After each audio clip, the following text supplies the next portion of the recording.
Mabuhay Luzon, Visayas, Mindanao, Mega Manila at World.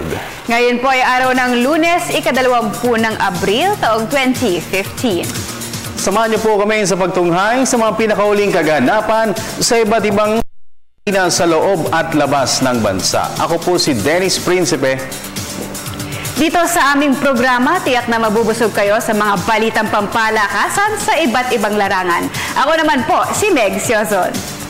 At ito naman, syempre, ang inyong paboritong PTV Sports. Sa ulo ng mga nagbabagang sports balita. Two-division world champion Brian the Hawaiian Punch Viloria. Naniniwalang sosorpresahin ni Manny Pacquiao si Floyd Mayweather Jr. sa araw ng bakbakan. Rain or shine, Elasto Painters. Umani ng 2-1 series. Talk and text tropang texters sa finals ng PBA Commissioner's Cup. Barangay Ginebra San Miguel, nabigong makuha ang serbisyo ni American slotman Zach Graham bilang import para sa season-ending PBA Governor's Cup. Team Asia skipper Rubilen Amit, nahirang bilang most valuable player ng 2015 Queen's Cup. Cleveland Cavaliers, unang pumutok sa opening round ng NBA playoffs kontra Boston Celtics. Veteran par buster Jim Furyk, tinuldukan na ang kanyang 5 taong title drought sa PGA Tour. Top-ranked tennister Novak Djokovic, namayani sa Monte Carlo Masters sa Monaco. At top honors ng Bahrain Grand Prix, inangkin ni current Formula 1 race leader Lewis Hamilton. Yan po ay mga headlines pa lamang. Detalye naman ang umusok na sports balita narito na sa boxing. Bagamat walang inaasahang pagbabago sa estilo sa ibabaw ng ring, naniniwala naman si former world champion Brian Viloria na sosorpresahin ni Manny Pacquiao si Floyd Mayweather Jr. sa araw ng ang dalawang pound-for-pound rivals ay magsasagupan sa Mayo 3 sa MGM Grand sa Las Vegas, Nevada para sa 3 legitimate titles ng welterweight division. May report si Mr. Ricky Santos ng Sports Radio 918. Kung si former two-division world champion Brian the Hawaiian Punch Viloria ang tatanungin, hindi na dapat umasa pa ng bagong fight plan sa showdown ni Manny Pacquiao at Floyd Mayweather Jr. Ito'y dahil kapwa malaking sugal para sa pound-for-pound rivals kung may babaguhin pa sa kanilang nakagisnang estilo ng ring. Ayon kay Viloria, parehong umabot sa rurok ng tagumpay sina Pacquiao at Mayweather dahil sila ang itinuturing na pinakamagaling na boksingero ng kasalukuyang henerasyon. I think they both gonna always they can try and tinker for a couple rounds, but I've always seen fighters revert back to their old styles. If they're a puncher, they're always gonna be a puncher, even though they're gonna try to box. And it's in the same way, if you're a defensive fighter, you're always going to be a defensive fighter and never going to be an attacker. So the way I see it, it's really hard to revert differently and to change your style in one. Mandala, naniniwala naman si Viloria na magugulat si Mayweather sa ipapakita ni Pacquiao sa araw ng bakbakan. Lalo pa at kilalang hirap sa southpaw ang undefeated American fighter. It's been known that Mayweather didn't really like fighting against left-handers in his career, and he told a lot of his matchmakers to not be matched up with left-handers. And here he is, he's fighting one of the best left-handers in the sport of boxing, in Manny, and that's gonna be a big problem for Mayweather. Sa Mayo 3 sa MGM Grand Garden Arena sa Las Vegas, itinakda ang fight of the century ni Pacquiao at Mayweather. Para sa PTV Sports, Ricky Santos, Sports Radio 918. Sa basketball, naagaw na ng Rain or Shine Elasto Painters ang driver's seat sa finals ng PBA Commissioner's Cup. Ito ay matapos sa umani silang muli ng 109-97 victory kontra Talk and Text Tropang Texters sa Game 3 kagabi upang hawakan nila ang 2-1 advantage sa Best of 7 series. Narito ang report ni Haji Caaminyo. Ibinigay ni Rain or Shine Elasto Painters head coach Yeng Wayne Chisholm ang kredito sa kanilang naitalang 109-97 victory kontra Talk and Text tropang Texters sa Game 3 ng PBA Commissioner's Cup Championship Series kagabi. Kumamada si Chisholm ng 32 points at 15 rebounds upang agawin ng rain or shine mula sa Talk and Text and driver's seat sa Best of 7 Series 2-1. Ayon kay Giao, ito na marahil ang best game ni Chisholm ngayong komperensya at umaasa pa siya ng mas magandang laro mula sa 6'9" American slotman upang mas mapalakas ang kanilang tsansa na makapagsubi ng ikalawang franchise title para sa rain or shine. Bukod sa outstanding performance ni Chisholm, naging maganda rin ang pagbalasa ni Giao sa mga lokal, saan 11 sa kanyang mga manlalaro ay hindi lumampas ng 25 minutes ang playing time. Our philosophy of trying to spread out the minutes, trying to spread out the responsibilities, is paying off. I think we're fresher than they are at this point. Samantala, hindi naman ininda ni combo guard Paul Lee ang nabunging ngipin nang tamaan siya ng siko ni tropang Texters reinforcement Ivan Johnson sa kalagitnaan ng third quarter. Nagbalik pa sa laro si Lee sa huling 4 na minuto ng game clock at dito ay nagawa pa niyang umiskor ng 9 points upang mapigil rally ng Talk and Text. Also, we did not see any adjustment in their defense, so we kept running the offense that we ran in Game 2, and it's been working for us, so we'll keep doing it until such a time as they make the adjustments. But we did not notice any adjustments with their defense, so we just went to what worked for us. Ang Game 4 ng title series ay itinakda sa Miyerkules sa Araneta Coliseum. Para sa PTV Sports, Haji Caaminio, Telebisyon ng Bayan. Sa kaugnay na ulat, walang makakapigil sa paglalaro ni to painter and star guard Paul Lee sa nalalabing bahagi ng title series kontra Talk and Text tropang Texters. Ito ang tiniyak ng 6'1" Tondo Manila Pride isang araw matapos na malagasan siya ng ngipin sa pakikipagbanggaan kay Talk and Text import Ivan Johnson sa Game 3. May report si Justin Cruz ng Colegio de San Lorenzo. Tiniyak ni Rain or Shine Elasto Painters combo guard Paul Lee na maglalaro siya sa nalalabing bahagi ng Championship Series kontra Talk and Text tropang Texters sa PBA Commissioner's Cup. Ito'y kahit pa nalagasan siya sa Game 3 matapos na masiko siya ni Talk and Text import Ivan Johnson. Ayon kay Lee, hanggat kaya niyang maglaro ay tutuloy niya ang asam na makapagbigay ng ikalawang PBA Championship sa Welbest franchise. Naman. Alam ko pa rin ako kahit anong mangyari. Balik tayo sa interview ko ng last game. Kahit masaktan ako, babalik ako. Gusto ko magana ng galit. Samantala, naniniwala naman si Rain or Shine Reinforcement Wayne Chisholm na hindi sinadya ni Johnson nasaktan si Lee. And what Paul did, it was unfortunate. I broke on purpose. So at least Paul got up, he played through it. Nobody really got hurt at the end of the day. Nobody got fined. So at least it was a good foul at the end. Tumikada si Lee ng kabuuang 17 points at 5 assists sa Game 3 upang matulungan ng Rain or Shine na mahawakan ang 2-1 series edge kontra Talk and Text. Para sa PTV Sports, Justin Cruz, Colegio de San Lorenzo. Samantala, binatikos naman ni Rain or Shine Elasto Painter shooting guard Ryan Aranya ang hindi magandang pag-uugali sa loob at labas ng playing court. Talk and Text tropang Texters controversy Ivan Johnson. Para sa detalye, nagbabalik si Haji Caaminio. Umapila si Rain or Shine Elasto Painter shooting guard Ryan Aranya sa Talk and Text tropang Texters management na sana'y patawan ng disciplinary action si import Ivan Johnson. Ito'y kaugnay na nangyaring insidente sa parking lot ng Araneta Coliseum kagabi kung saan naghamon di umano ng suntukan si Johnson. Ayon kay Aranya, hindi na maganda ang inaasal ni Johnson sa loob at labas ng playing court. Siguro dapat may pagsabihan, may magsabi na lang sa kanya na ito hanggang ganito lang yung limit. Siyempre, kasi kung paminsan-minsan nakakasakit din talaga siya, di ba? Okay lang sa amin hindi maging physical ka, pero yung manakit ka katulad kung nangyari kay Paul, tayo kawawa, batat yung tungangan. Siguro hindi naman tama yun, hindi naman makatarong yung ginawa. pag nabigyan ka naman ng disciplinary action, siguro magtitino ka na kahit sino naman sa atin. Kahit ako, mabigyan ako ng disciplinary action, magtitino na ako.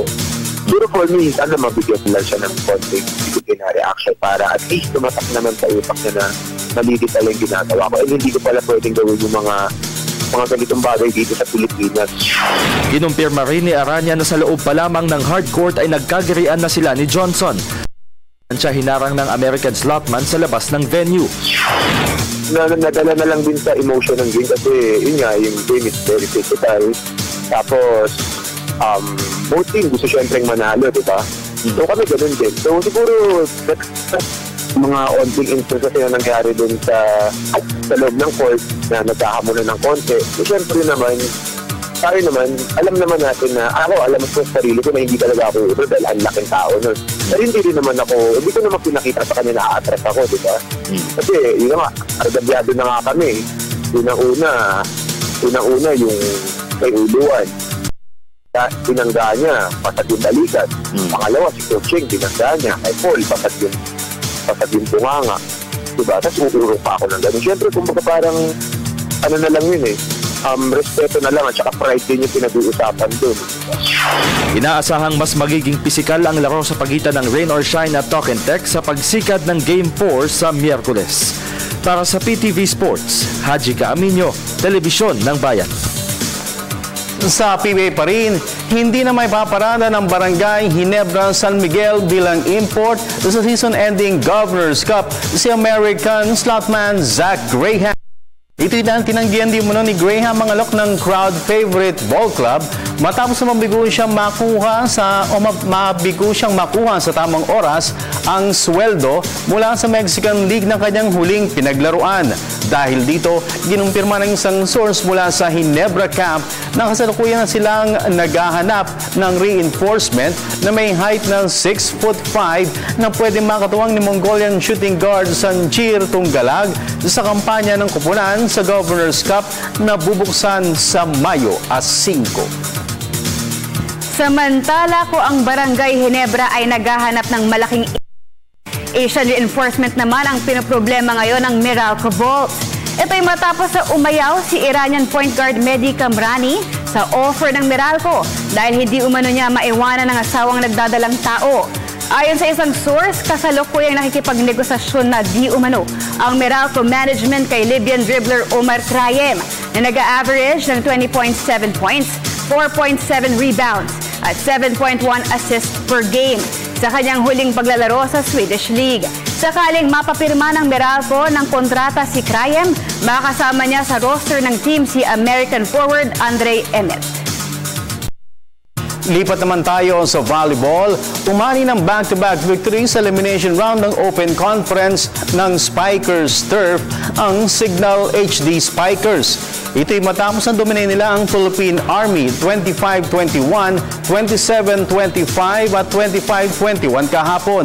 Tatlong players ang min-score ng double figures para sa Signal at ito'y sa pangunan ni Rayson Fuentes na nagbaon ng 14 points. Kabilang narito ang 7 mula sa blocks. Si Patrick John Rojas naman ang namuno sa atake ng Army sa kanyang game-high 15 markers dahil sa nag-improve ang record ng Signal sa 2 wins against 2 losses at sila ay kasalo na ngayon ng Philippine Army sa ika-4 na pwesto sa standings.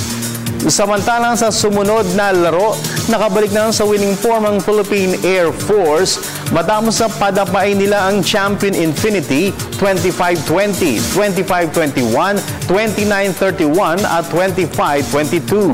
Si Jeffrey Malabanan ang top performer para sa Air Force sa kanyang game-high 21 points, kabilang narito ang 19 mula sa attacks.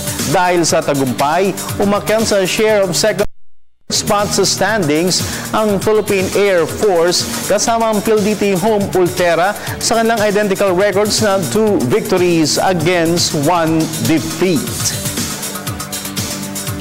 Sa billiards, double victory ang nairehistro ni Team Asia skipper Rubelin Amit sa katatapos na Queen's Cup.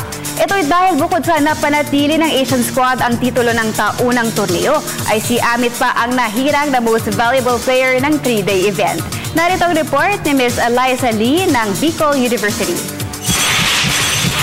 Labis na ikinatuwa ni Team Asia skipper Rubilin Amit ang lang back-to-back victories sa katatapos na Queen's Cup sa Pasay City. Hawak ang 3 matches na bentahe papasok sa third and final day. Hindi naging maganda ang pagtumbok ng mga Asian Q artists sa unang 3 games, kaya't nagawang maitabla sa tig-7 panalo ng Western side ang laban. Pero gumanti naman ang 3 magkakadikit na panalo ang Asian squad upang tuluyang mapanatili nila ang titulo ng taunang torneo. At dahil na rin sa kanyang record na 8 wins against 2 losses, si Amit ang nahirang na most dribble player ng 3-day meet.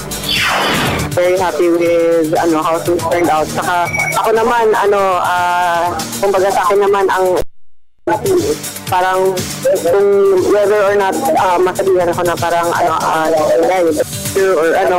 sa akin ang importante is that yung team na naging maganda yung performance ng team, and I'm just happy din na we came out victorious in the tournament na to. Samantala, inamin naman ni Amit na nakatulong sa kanyang nalalapit na kampanya sa Singapore Southeast Asian Games, ang inaning tagumpay sa prestihiyosong Queen's Cup. Before day 3 started, I talked to them already. Sabi ko, let's have fun. Let's focus. And let's do our best. Sabi ko, I don't mind. Kasi parang as long as we play our best, the technical will take care of itself. And then nung dikit na, medyo mas na ako na parang, come on, let's do this. Let's get it. Gumagano na ako, medyo mas positive na talaga yung ko na parang, kunin na natin to, ganun. Nakatuwang ni Amit sa Team Asia sina Siming Chan ng China, Jennifer Chan ng Taiwan at Yoonji Park ng South Korea. Habang sina Americans Ewa Mataya Lawrence at Jennifer Barreta at Irish women Vivian Villarreal at Karen Corr naman ang sumargo para sa Western Squad. Para sa PTV Sports, Alyssa Lee, Bicol University. Pa ang balita, naniniwala ang isang opisyal ng Philippine Football Federation o PFF na mabigat na hamon ang kakaharapin ng Philippine Azkals sa 2018 FIFA World Cup qualifiers. Ito'y dahil 2 powerhouse rivals ang makakatapat ng mga national booters sa group stage ng qualifying event. May report si Ms. Arian Malyari. Kung si Philippine Football Federation Match Commissioner Hans-Peter Smith ang tatanungin, tila mahihirapan ang Pilipinas na makakuha ng pwesto sa 2018 FIFA World Cup. Ito'y dahil world-class ang 2 nakasama ng Philippine Azkals sa group stage ng qualifiers. Ayon kay Smith, sa tingin niya ay kayang palunin ng mga national booters ang Bahraini at Yemeni counterparts. Pero ibang usapan na anya kapag ang nakatapat nila ay ang mga higher-rated rivals na Uzbekistan at North Korea. Through past experience of the Azkals with friendlies and other tournaments, international tournaments, as long as they duly can maintain what he wants, with Neil Etheridge coming back, Shrock coming back, and all the rest, and a lot more now. I think about 80% of the players of the Azkals now are 80 playing locally in the UFL. That means these players, they love to stay in the Philippines, and they're honing up more of their skills here. And kasunod nito, pinayuhan ni Smith si National Coach Thomas Dooley na pag-aralan ng husto ang backline ng Philippine 11 upang matiyak na hindi tayo malalamangan ng mga kalaban. You can't do much, okay? In the group, of course, Philippines will be considered the last in that group. But what Thomas, I think, would have to do is how to strengthen his backline and maintain the possession that they can, because been watching the Philippine team for over 3 decades. You know, there's really no possession. But since Thomas took over, you can see the confidence of the players that it's not anymore a kick and run game, you know, a run gun game. Sa buwan ng Hunyo, sisikad ang aksyon sa Asian qualifiers ng 2018 FIFA World Cup. Para sa PTV Sports, Arden Malyari, Telebisyon ng Bayan. Samantala, naging matagumpay naman ang pagdaraos ng inaugural Ballad Beach Festival sa Masbate nitong weekend. At kabilang sa mga kuminang sa 2-day event ay ang men's division na Mamasitas team. Nagbabalik si Ms. Arian Malyari. Pinagharian ng Powerhouse Mamacitas ang inaugural edition ng Balut Beach Football Festival sa Masbate. Ito'y matapos na dominahin nila ang De La Salle University 5-2 sa finals itong weekend. Mula sa score na 2-all, pumatsyada ng 3 magkakasunod na goal sa second half ang Mamacitas upang makopo nila ang titulo ng men's division. Bukod sa Mamacitas, nagpakitang gilas rin sa 2-day event ang Aroroy FC na nagreyna sa Women's Open category, Boracay FC na namayani sa Men's Under 17 at Mixed Under 13, IA na nangibabaw sa Women's Under 17, at Barotac Nuevo na naghari naman sa Boys Under 14. Sa panayam ng PTV Sports, labis na ikinatuwa ng mga organizers ang mainit na pagtanggap ng mga partisipante at fans sa kanilang event. At least football tournament was contemplated to not only to enhance our football development program in the province, but likewise to help our local government, especially the municipality of Balut under Mayor Argel Lim, to boost, to inject more and boost the tourism through sports. Laki sa Philippine Sports Commission. We were trying to promote also the beach football because of the beautiful beaches we have here in Balut. So this is one way of promoting also the Palani Beach. Kasi napakaganda. This is the Boracay of Masbate province. Next year, we will go international with the Guam team. So hopefully, next year it will push through. Samantala, pinuri naman ni veteran coach Hans Peter Smith ang maayos sa pagkakaot sa Balut Beach football event. Considering it's the first time, it's done pretty well. It's organized pretty well. Of course, there's some, let's say, some letdowns that can be fixed for the next event, you know, when they do it again next year. But I told the organizers that they have to do a lot more, maybe a lot more studying how to organize, so the games will not be prolonged. Hopefully, they learn from this year's event. You know, what's nice to see here is they were able to get a lot of sponsors, plus the support of the local governments. So that's the best thing. I mean, once you get the support of the local government, anything is possible already. Nasa 600 local booters mula sa iba't ibang football clubs sa bansa ang nagpartisipa sa Balut Beach Football Festival na bahagi ng pagdiriwang ng 25th year anniversary ng Masbate Football Club. Para sa PTV Sports, Arden Malyari, Telebisyon ng Bayan.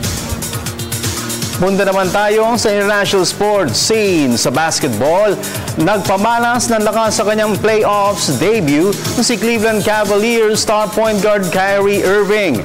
Katapat ang 7th seed na Boston Celtics, pumukol game-high 30 points, kabilang narito ang 5 3-pointers upang ibigay sa Cavaliers ang 113-100 na panalo sa Game 1 ng opening round ng playoffs sa Eastern Conference. Bukod kay Irving, kuminang rin para sa Cavaliers sinang 4-time league MVP LeBron James at power forward Kevin Love na tumikata ng pinagsamang 39 points at 18 rebounds. Habang si point guard Isaiah Thomas naman ang namuno sa atake ng Celtics sa kanyang 22 markers at 10 assists. Hawak ang 62-54 lead sa nagawang palubungin ng Cavaliers sa 15 puntos ang kanilang bentahe papasok ng 4th and final period at mula dito ay hindi na nakabalik pa sa laban ang Celtics. Ang game 2 ay daraos pa rin sa home court ng Cavaliers sa Quicken Loans Arena sa Miyerkules.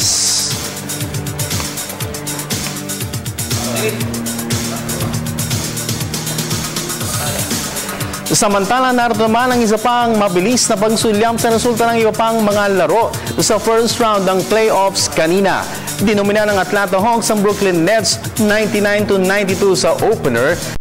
Ng Memphis Grizzlies ang Portland Trail Blazers 100-86 upang hawakan nila ang 1-0 series edge, habang unang pumutok naman ang Los Angeles Clippers habang pumutok ang butchi ni Hadji sa sariling serye kontra defending champion San Antonio Spurs 107-92. Samantala, pasadahan naman natin ang iba pang mga tampok na sports stories overseas. Sa report ni Ms. Cecil Kimlat ng Sports Radio 918.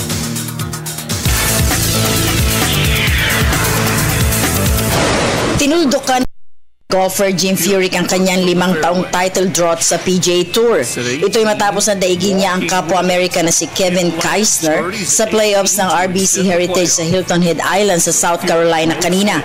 Parehong nagsumite ng 18 under 266 sa regulation ng dalawang parbusters bago inangkin ni Furyk ang titulo sa pamamagitan ng paghataw ng birdie sa second extra hole. Ito ang pang-17 PGA Tour title para kay Furyk. Sa men's tennis, pinagarihan ni world number 1 Novak Djokovic ang Monte Carlo Masters sa Monaco. Ito'y matapos na talunin niya si 6 seed Thomas Berdych ng Czech Republic 7-5-4-3 sa finals kagabi. 2 beses na nakabreak sa third and deciding set si Djokovic bago niya isinelyo ang panalo sa kanyang ikalawang match point. Ang susunod na aasintahin ni Djokovic ay ang titulo ng French Open, ang tanging Grand Slam event na kulang sa kanyang koleksyon. Sa women's tennis, pasok na sa finals ng Fed Cup ang defending champion Czech Republic. Ito'y matapos na dominahin nila ang French counterparts 3-1 kagabi. Hawak ang 2-0 lead, isinelyo ni 4th rank Petra Kvitova ang panalo para sa Czech squad matapos na padapain niya si Caroline Garcia 6-4 at 6-4 sa first reverse singles. Ang champion ng Czech Republic ay ang Russia na nagwagi naman laban sa Germany.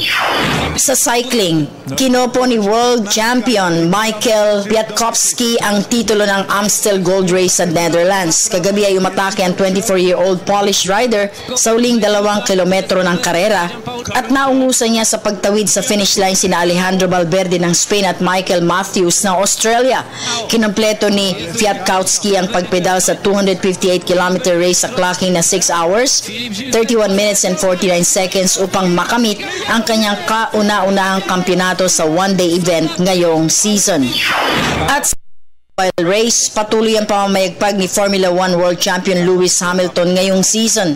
Kahapon ay inangkin ng 30-year-old British rider ang top honors ng Bahrain Grand Prix upang mapalawig sa 27 points overall ang kanyang bentahe laban kay Mercedes teammate Nico Rosberg sa driver standings. Tumapos na runner-up sa hagaran sa desert track si Ferrari star Kimi Raikkonen habang si Rosberg naman ang kumumpleto sa podium. Ito ang ikatlong panalo ni Hamilton sa unang 4 na karera ngayong season. Para sa PTV Sports, Cecil Kimlat, Sports Radio 918. Ano yan? Ay, sa mga Ginebra fans, yung mga namimiss na yung team ninyo, medyo mahaba-haba yung bakasyon ng Nauna pa sa summer vacation ng mga eskwelahan. At least nakapag-relax sila. But yung mga sinusuot ni Haji, medyo bumabalentong. Last week suit mo Spurs, number 9, Tony Parker. Ayun na, Tony Parking ka tuloy. Muna daw sa porn. Marami nag-aaba. Ayan na, Hindi po ito nabibili. Hinihingi lang ito, kapalalan ng mukha. Hiningi ko lang ito at after pagsawaan nila, nahingi ko sa isang opisyal. Pero bago siya. Bago. Hindi ito nilaban, hindi ito ginamitan ng murang pampalaba. Very simple lang mga kaibigan.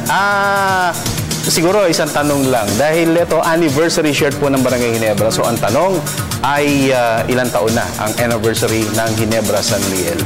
Itag nyo lang ako sa Twitter ko. Ganun lang. Simple, wala nang pagkahirap-hirap. At papadala natin sa kanila. Hindi, punta sila rito. Wala nang pamasahe.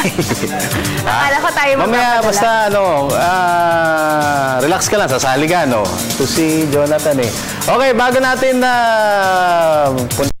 mga potential winners, meron po tayong question of the day.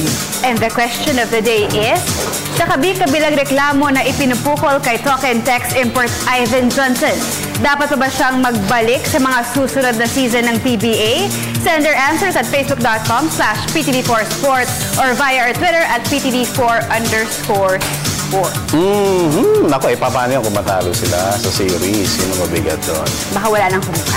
Okay, so puno-puno tayo mga kaibigan. Meron tayong pa-raffle, meron tayong question of the day, at makakasama natin si Haji na kahit na balungkot sa nangyari sa linya, papasahin natin mamaya. Dapat wala Oh, easy. Yan, ano maraming pang iba? Sa pagbabalik ng inyong paboritong PTV Sport. Ay! At nagbabalik ang pinakamalawak na sports newscast sa bansa, ang PTV Sports. Kulay pa lang. Kulay luksan. Ikaw? Oo, tayo. Parang... Haji, kumusta ka na? Ayos lang. Buhay. Masaya ang buhay. Buti naman. Sa Miyerkules, hayaan niya magko-colored ako. Tingnan niya. Diba, Jonathan? Kulay na naman susuot mo. Magko-colored ako eh. Kulay masaya. Dapat lang. Kasi formal wear ka daw eh. Oo, hindi kasi formal nga naman. Ayan. Parang kadugtong na necktie ko yung... Ito Yun oh. Ginebra. Para pampalubag-loob sa mga fans ng Ginebra. Tapos siguro next time subukan natin ibang teams makakuha tayo. Kasi yung mag-champion sa dalawa. Ayan. Hindi lang nga daw sa dalawa lang, sa lahat ng team. Lahat ng teams. Para talagang lahat ng fans ng mga teams, naman na. May tsansa. Fans ng Blackwater, fans ng Alaska, fans ng... Pwede rin siguro tayo magpamigay ng yung sabi mong magandang klaseng sando. Yung may basketball. Sherwin. Bring diba? Sherwin. Gusto mo? Basta. Kahit na isa lang. Wala tayong wifi. Yung may Epo Kimpo. Graphic Smart. Hello. design. Wala kaming wifi. Kobe Bryant. Josel de Guzman ng Globe. Unahan kayo, dali. Nauna, kailangan natin ngayon. Pero anyways, ulitin ko lang yung tanong, no? Ang question of the day natin is, sa kabik mo na ipinupukol kay Talk and Text import Ivan Johnson, dapat pa ba siyang magbalik sa mga susunod na season ng PBA?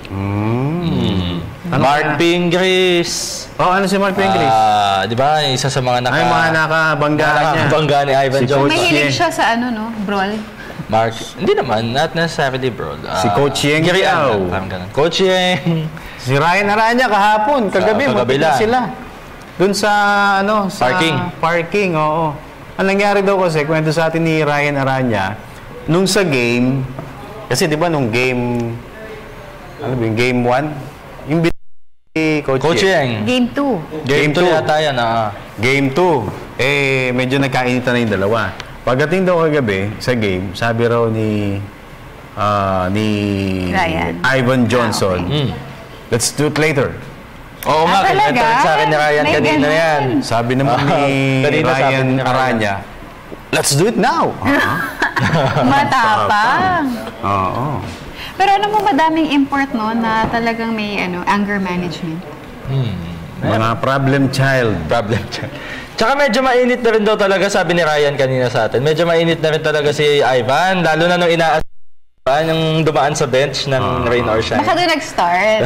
Hindi lang, kahit nung nagpakakapisikalan. Kasama yun eh. Anong sinasabi nila doon sa import?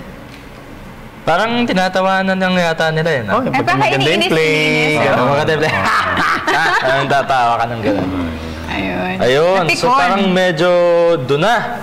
Nadagdagan pa kasi hindi naman doon nagsimula nung pa. Hindi nakadagdag pa yun. Ayun, sabi nga niya, sa may parking lot daw, sabi ni Ryan, hinarang daw siya. Hindi ba siya sinasabihan naman ng management ng Talk and Text in terms of yung attitude sure meron niya? Yan. Lalo na yan, yung Talk and Text. Teka, sige, habang inaayos natin yung ating connection. Oo. Sige nga, caller muna. Hello, mic test. Ano ba ito? Hindi, lip yan eh. Tama ba? Para sa'yo yan. Kala ko yung mic eh. Ang cute naman ng mic ni Meg. Sige. Anyway, eto na, caller muna. Hello, good evening, PTV Sports. Sino po sila? Teka na, medyo nawala pala. Nawala ba? Ayan. Hello, good evening po. Yes, PTV Sports. Yes. Ano pong pangalan Familiar nila? ang boses. Paano mo nalaman yung number namin? Hindi ko pa binibigay Jason po. Jason? Pangan po. Jason. Kaano mo si Jet? Jeff, kamag-anak yata. Nawawalang kamag-anak Yung niya si yung Jet nabutang komedyante ni Jonathan. Sino? Si Chiquito. Pangan yun, di ba? Si Chiquito. Yung nabutan yun, Jason? Hindi po. Magaling yun, magaling yun. Ayo, Chiquito. Napapanood ko yun sa Idol ko yun. Sa mga lumang sa mga classic na pelikula. Yung ginagaya ni Jose. Ginagaya ni Jose Manato. Jason, bago tayo maging Itbulaga, anong tanong mo? Sa question of... May import na po ba yung pure food? Meron na. Blakely po ba? Blakely, yes. Wala nang iba. Marcus Blakely. Marcus pa rin sila. Marcus Blakely. Iba po, dalawang import. Malabo silang kumuha ng Asian import. Parang hindi nila kakagatin. Wala pa. Yung Ginebra naman, bale, hindi natuloy. Hindi natuloy yung Zach Graham. Oo, kasi hindi pa daw nababayaran nung Mexican League. Yun. Di ba po, dati nang import yun ng Air 21 yata? Air 21, oo. Kung saan siya nag-aabot sa 30 plus. Fan ka ba ng Ginebra, Jason? Ginebra Pure Foods. Ginebra Pure Foods. Sali kasi Pure Foods. Oo, nagpapamigay kami ng shirt ngayon. Jason. Hello, Jason. Hello. Jason. Ano yung sabihin ko? Hindi, alam mo, feeling ko parang okay lang wag si Zach Graham. Kasi ano to scorer na tira. Sobrang scorer talaga. Alam mo na, parang mas kailangan ng Ginebra ngayon, team ball. Di ba? Yan. Pag si Zach Graham sana yung natuloy, alam mo naman, high team scorer yun. Yan, salok ng salok. Nako. Yung trade, kala ko po, parang malabalita na trade kay LA at Rangers. Wala yun. Tinapos na ni LA yun. Rumor lang yun. Sabi ni LA hindi naman daw siya kinakausap ng management parang ano lang yun, parang import ng ng Rain or Shine. Chisem lang yun. Chisem. Balitang singaw. Yun ang maganda ron. May talent ka, Jason. Angan nga talaga apelido ko, pero yung Chiquito, hindi si Jet Okay, Jet, may sagot ka? Sige, go ahead, Jet. Binabati po yung taga Pampanga, Santahan at Pablo Pampanga, tsaka yung mga tropa ko doon. Yan. Okay. Pangan, Pampanga. Pwede. Malapit. Magkalapit. Okay, Jason. Best player ka. Jason. Magandang mega tsaka Poging. Sipan si Haji. Haji. Ay, salamat. Jason. Salamat. Pangan siya Binirita. Okay. Good evening. Salamat, Jason. Salamat. Yan, okay na yung ating Facebook. Ayan. Ito ba yun? Saan ba yun? Yes. Ito. Ayan. Yan na. Mukhang madami na. Yan na. Ano ba sa tingin nyo? Ivan Johnson, dapat ba bang bumalik na to o bye-bye na? Ako kung sa yung galing niya, yung laro niya, pwede. Kaya lang, minsan sa ugali, hindi mo masabi. Oo. Pero kung ano naman, kung play ang pag-uusapan. Meron. From Shemu, sabi niya, oo naman, part ang pagiging physical. Yan. Tsaka alam mo, parang sabi nga din ng mga nakausap natin na players ng Talk and Text, talagang ganun lang daw talaga si Ivan. Mabait naman daw. Buti wala siyang nakakaaway within the group. Ayun na nga. Wala naman. Pero siya, okay lang yung physical, pero huwag naman bubunutan ng ngipin. Biro, isa, tanggal. Yung dalawa, pumasok sa gilagid. Oo, si paring Paul, no? Oo. Grabe si Paul Lee. Nasa loob ako ng dugout. Nung nangyari yun, na di kami nag-aabang. Antay ng kwento. Goal kami, biglang kasi parang balisa siya parang feeling namin, parang sasabi niya, ito na, sumasakit na, sabi niya gano'n. Kasi nga, sumasakit na, sabi niya gano'n. Ikaw talaga. Maya, biglang lumabas. Laro ako, sabi niya gano'n. Iba ang taga-Tondo. Iba ang taga-Tondo talaga. Matapang si Paulie. Mas matapang yung coach. Pinasok Atapang Atondo talaga. Pero kanina kakwentuhan ko si Coach Yeng. Alam niya, kasi sabi niya, kasi parang may mga insinuations na, ba't mo pinasok, Coach? Baka mabilang, panalo na kayo Kaya-kaya na Sabi ni Coach, alam niya panalo na. Pero nung narinig niya kay Paul Lee na gusto niya maglaro, naisip ni Coach Yeng na parang ang gusto ni Paul Lee, meron siyang statement sa loob na parang ipapakita niya raw sa lahat. Sa tao, sa team, even sa kanya raw as coach na ganito kami sa rain or shine. Ayan. Kami kahit na ganito, sugatan, kahit na basta kami nakakatakbo, laban pa rin. Ayan. Which is talagang naging maganda rin yung feedback, di ba? Yan. Ganyan daw sila sa rain or shine. Ang sponsorship kaibigan. Every third to second there. Hindi. Joke. Kailangan Boy Lapid, sir. Boss, coach. Hello. Baka magkaroon tayo ng token text, sa tingin ko may laban naman. Tingin ko, ano lang O kailangan natin ng connection. Kailangan, hindi, seryoso to Si Ivan Johnson kailangan mag-focus kasi feeling ko, nagagawa na mainis ng rain or shine si Ivan Johnson. Kaya nangyayari, si Ivan Johnson, ibig isipin niya yung kakampi niya, iniisip niya yung kalaban, babawian ko kayo, tataktakan ko kayo. Wala yung play nila. Yun lang. So, token text. Sabi ni hanapin si Eric Go, may marketing. Sabi ni Marvelous. Connection daw. Sabi internet connection and line. Pwede.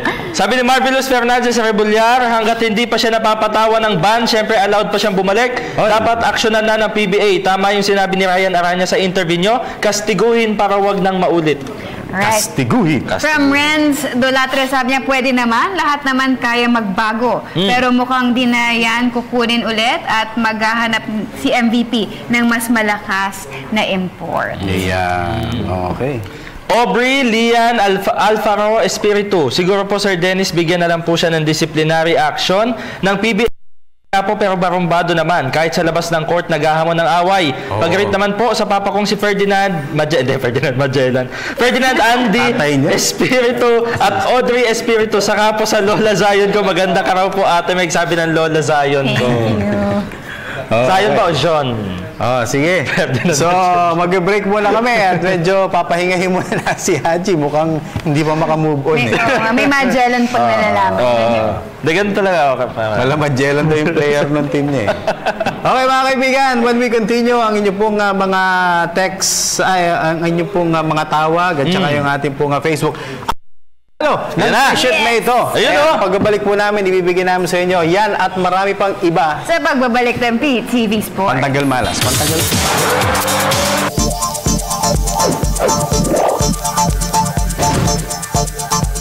At nagbabalik ang PTV Sports. Ayun.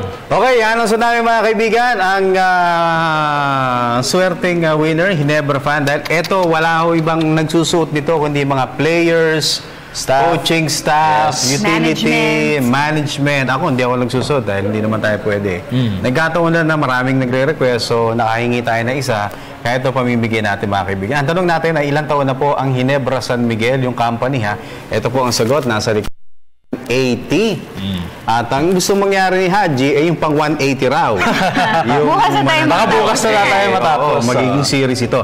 Pero tanggalin natin yung 0, yung pang 18. Ang mananalo po na tamang sagot doon sa mga tag po sa inyong lingkod. Okay? Sino nga kaya? Siguro basahin natin isa-isa pati yung pangalan. Habang pinapagpag ko to, baka sakaling mapos-buwasan. No? Oo, 18. Okay, number 1, para naman mag-semis o mag-finals. Michael Regular. Sige. Pang-isa yun. Michael Rabullar. Maraming salamat, pero pang-labing ulo, Michael. Thank you, Michael. Jonathan Obiena. Tama ba? Yung sagot niya. 180. Jonathan. Okay. Nobody. Pangatlo. Nobody. Number 3. Number 4. Tanya Ellis. Okay. Ay, si Michael, nabilang na yan. Number 5. Christian Clemente. Wala. Mali. 36 Number 5, Siklan at 21. Okay, sige. Number 6. Arnel Harabeche ba yan? Beke. 180. Number 6 na yan. Number 7, Ayan Ojeda. Number 8. Hindi, nabasa na yan. Number 8, si Lawrence Cortez. Okay. Tama, sige, pero... Sige. Okay. Number Arnel. Tapos na yan, si Arnel. Ryan Santayana. Pang 9. Okay, number 10. Hindi, nabasa na yan. Sige pa. Lee Wong Zugmon. Number 10. Pang number 10. Number 11. Ayun na, malapit na. Sobra. 19 new notifications. Yung pangilan na, palabing isa? Oo. Oo, baba. Sige pa. Basta number 10 na. Next 11 pang 11. na. Oo. Hindi, baba pa. Okay. Dami na pala. Sige, ang dami. Ito yung pang 10. Pang 11. Glenn Maris. Okay. Pang 12. Si Arnie. Tapos na yan. Si Arnie. Arnie with a smiley. Yes. Pang ilan to? 13? 12? Dalawa. Pang 12. Gian Pasqua. Okay, sige. Gian Pasqua. Pang 13. Si Denzrod, 18. Hindi, wala. Jason Lawas, ang 13th. Okay, sige. Pang 14. Ay. Oo. Sige. Ano pa? 14. Cody's Angel FMAJ. Okay, pang 15. Eto na. Jason. MJ. Pang 16. Isaac. Sige. Isaac Edjo. JBK. 17. Eto na. Edward Enrique. Ang susunod. Matapos si Edward Enrique. I see. Naku, tapos ka na, Tanya. Yobi Tang. Ito ang nanalo. Hindi. Yobi. Ito, after ni Edward. Si Yobi. Teka, follower ba kita? Pag hindi kita follower, tapos ka. Sine-check kung follower. Malabas yung pagiging angas ang tundo ko. Oy, follower. Yobi Tang. Ikaw. Congratulations! Yobi Tang. Bibigyan ka namin ng jacket. Ayan. Oy, tama-tama. Ay, jacket tuloy. I'm a disaster, never say die. So, Toby Tang, Yobi Tang pala. Punta ka rito. Bigyan namin itong authentic collector's item na Ginebra San Miguel. Congratulations, Yobi Tang. Sa mga susunod, ibang teams, try natin jersey. Kung may magbibigay sa atin na yung mga teams. Yes. Congratulations ulit kay Yobi Tang. Yobi Tang. Punta ka rito, Okay. Basa pa tayo. Balik tayo sa Facebook natin from Kili Aquino. Pwede naman, pero in physical yung laro niya. So, pwede naman. Sige. Pwede naman daw. Imagine mo kung 180 babasahin natin. Wala. Hanggang Piernes pa tayo ngayon. Ito, si Rafael Bermudez. Yes, pwedeng-pwede. Kaya niya kasing dalhin isang team sa championship. He is a good player. Binabati ko pala mga taga-Tiaong Quezon sa asawa ko si Agnes Bermudez at ang San Juan Teaching Force. Hello po sa lahat po ng mga taga-Quezon Province. Yan. From Francisco, good evening PTV Sports. Para sa akin, nasa management na yung kung wala naman siyang nilalabag sa PBA para di nakabalik sa mga susunod na ang trademark niya Kaya para sa akin, nasa management na yan. Mayor Eric Wagan ng San Antonio, Texas. Quezon. Hindi. Akala ko taga-Texas Okay, sige. Malos Park. Kung may kukuha sa kanya, syempre dapat siyang magbalik. Kung walang kukuha, edi syempre hindi na yan magbabalik. Yun nga naman yung logic. Talaga naman tayo. Tama po ba, Sir Dennis? Muse Meg, pabati daw po. Saan yun? Hi, Malus. Yung batch 97 daw. Okay, batch 97 ng Novaliches High School, lalong-lalo na ang basketball team ng batch 97 na si Badong. Salamat. Spark na mukhang Koreano. Alright. Okay, in the meantime, bago kami mag-meme, ito po muna ang ating Meme of the Day. Featuring Sino yan? Hey! Go! Meme of the Day. Hey, Johnson, you mad? Eddie Wow! Gusto ko yan. Sige. Maraming tawa. Galing. Nakita mo si Coaching? Eddie Wow. Eddie Wow. Pero lahat sila parang sa Rainerville, masaya. Si Haranya, sabi. Kaya pala hinahamon si Haranya ng suntukan. Yung tawa ni Ryan doon. Yun bago si Coach Yeng. Sumemplang. Inano niya sa speaker. Speaker. Okay, si Yobita nga, punta ka rito. Monday to Friday, during our show, 7 to 8 yan, para makita ka rito. Correct. Okay, alright. Sige, mga pasasalamat. Samantala, maraming salamat sa Viewlands Cosmo Culture. Of course, Mr. Amis Tumang na Amazing Playground, J. Lucera for Hookup Watches, Mr. D. Friend of California, Boo, St. Luke's Medical Center, Miss Babes of Dermesthetics, Frank and Marcel Graphics, My Jewelry Box, and of course, Print Couture. Nagpapabati si Rod Ramos de Leon, masugid nating televiewer. Happy birthday sa kanya kasi birthday. Tsaka Jay Santos din pala. Happy birthday, Rod Ramos de Leon, De Los Santos family sa Marikina City, Nangka. Maraming salamat din po sa Pantua family, Wisdom Farms, Liano, Caloocan City, Tanggap City, Misamis Occidental, mga Camino family dyan. And of course, maraming salamat po kay Mama Papa, I love you. And of course, Miss Aiza, thank you very much. Yan ako naman, Amis Tumang ng Amazing Playground. Maraming salamat. See you soon. Josel de Guzman ng Globe, salamat din. At my wife Queenie, I love you. Prince Ian, Prince Zoe, Mami Base, Mama Lau, Mami G, and Daddy Dan. And yun, so we hope you enjoyed yung ating pong program ngayong araw po ng Monday. Sports Radio Family, maraming salamat. Radio! Ready na tayo! Ako po si Dennis Principe. Next, yes. Babawi tayo! Haji kami niyo po. At ito po ang inyong paboritong PTV Sports. Bye until